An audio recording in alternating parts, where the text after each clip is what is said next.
जय श्री राम मित्रों, जय माता दी। आइए, स्वागत है आपका एक बार पुनः हमारे YouTube चैनल आओ सीखें कर्मकांड में।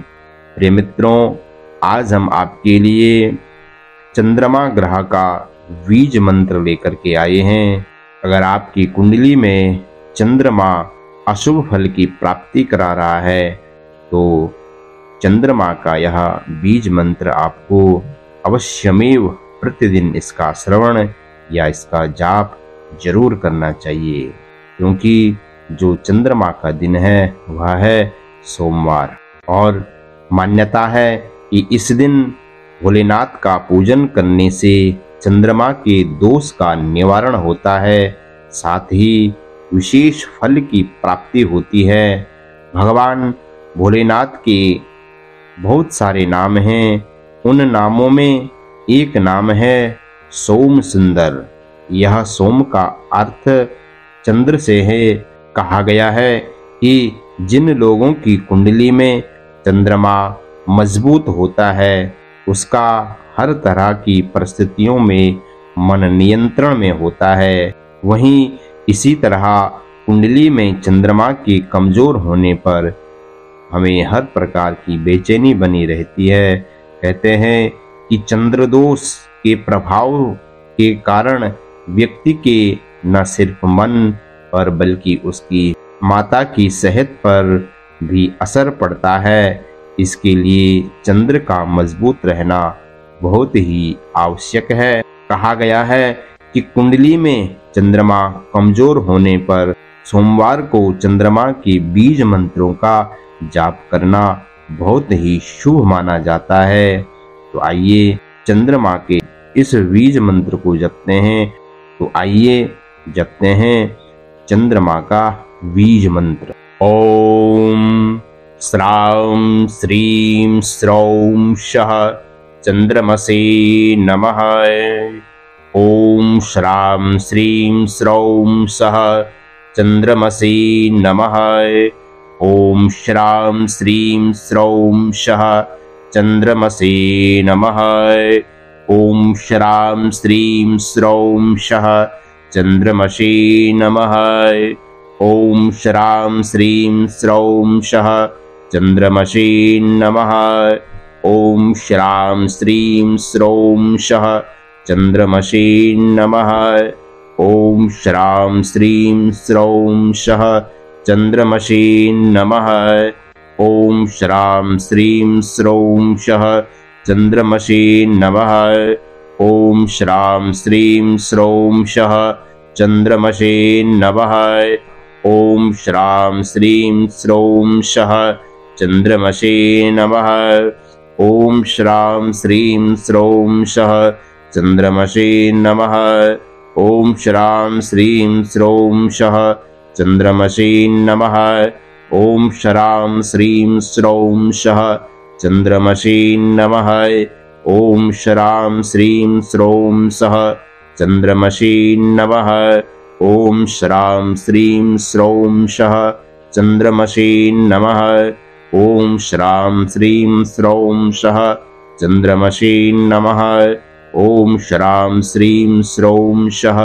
चंद्रमसे नमः। ओम श्राम श्रीम श्रौम शः चंद्रमसे नमः।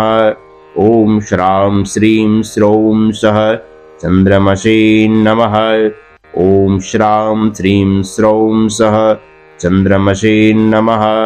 ओम श्राम श्रीम श्रौम शः चंद्रमसे नमः। ओम श्राम श्रीम श्रौम चंद्रमसे नमः। ओम श्राम श्रीम श्रौम शः चंद्रमसे नमः। ओम श्राम श्रीम श्रौम सः चंद्रमसे नमः।